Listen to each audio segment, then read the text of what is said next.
హన్మకొండలోని కాకతీయ విశ్వవిద్యాలయంలో ఎన్ఎస్ఎస్ విద్యార్థులు శ్రమదానం నిర్వహించారు.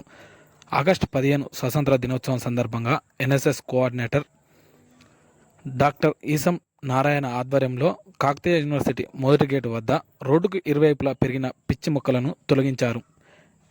ఈ యొక్క కార్యక్రమం 2 రోజుల పాటు జరుగుతుందని ఎన్ఎస్ఎస్ కోఆర్డినేటర్ ఈసం నారాయణ ఈ సందర్భంగా తెలిపారు. ఈ కార్యక్రమంలో ఎన్ఎస్ఎస్ ప్రోగ్రాం ఆఫీసర్లు మరియు విద్యార్థులు పాల్గొన్నారు.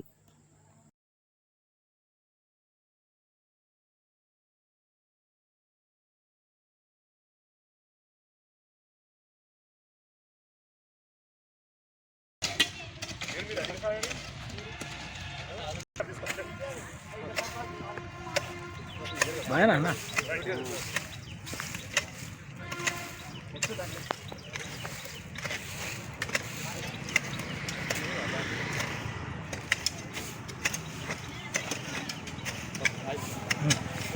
ఈరోజు కాకతీయ యూనివర్సిటీలో ఎన్ఎస్ఎస్ కాకతీయ యూనివర్సిటీ ఆధ్వర్యంలో ట్రై సిటీస్లో ఉన్నటువంటి 4 కాలేజీలు, ముఖ్యంగా Vagdevi college, government vocational junior college, Shivani college and Rangasaipet degree college నుంచి దాదాపు ఒక 100 మంది విద్యార్థులు ఈ కార్యక్రమంలో పాల్గొన్నారు. పచ్చదనం అనేటువంటి కార్యక్రమంలో భాగంగా కాకతీయ యూనివర్సిటీలో ఈ కార్యక్రమాన్ని ఎస్పెషల్లీ 15th ఆగస్టు ముందు మొదటి గేట్ నుంచి 2వ గేట్ వరకు 2 రోజుల ప్రోగ్రాం తీసుకోవడం జరిగింది. ఈరోజు 4 కళాశాలల నుంచి రావడం జరిగింది. సో దీనివల్ల ముఖ్య ఉద్దేశం ఏంటంటే పిల్లలకి అంటే పరిశుభ్రత, తర్వాత చెట్లు పెట్టేటువంటి దాని గురించి అవగాహన చేయడానికి ఈ కార్యక్రమం మేము నిర్వహిస్తున్నాం. దీంట్లో మన ప్రోగ్రామ్ ఆఫీసర్స్, ఎన్ఎస్ఎస్ వాలంటీర్స్ పాల్గొన్నారు.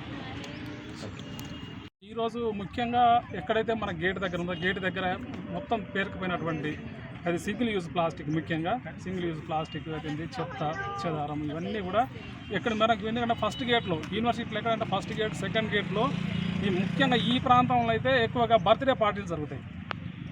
సో మేము ఎన్నోసార్లు చెప్తున్నాం, మేము ప్రతిరోజు అంటే వారానికి ఒకసారి, ఇంతకుముందు 1 మంత్కి ఒకసారి ఈ కార్యక్రమాన్ని తీసుకునేది. మేము చేసిన తర్వాత పిల్లలు ఎక్కడ పడితే అక్కడనే మళ్ళీ బర్త్డే పార్టీస్ పెట్టడం వల్ల మళ్ళీ వాళ్ళు యూజ్ చేసినటువంటి అన్నీ కూడా ఇక్కడ పడేస్తూ ఉండేది. సో ఇప్పటికే మేము వాళ్ళందరికీ అవేర్నెస్ చేయగలిగినాము. లాస్ట్ ఇయర్ కంటే ఈసారి బాగా తగ్గింది, ఎందుకంటే బర్త్డే పార్టీస్ అన్నీ కూడా తగ్గిపోయినాయి. ఇక్కడ ఇంతకుముందు ఎక్కడెక్కడైతే మనం ఆన్ ది వేలో ఈ వాకర్స్ కానీ మిగతా వాళ్ళు పోతూ వేసేటువంటి ఏదైతే గ్లాసెస్ కానీ బాటిల్స్ కానీ ఇవన్నీ కూడా విద్యార్థులు నిజంగా చాలా స్వచ్ఛందంగా ఈ కార్యక్రమంలో పాల్గొన్నారు. ప్రొఫెసర్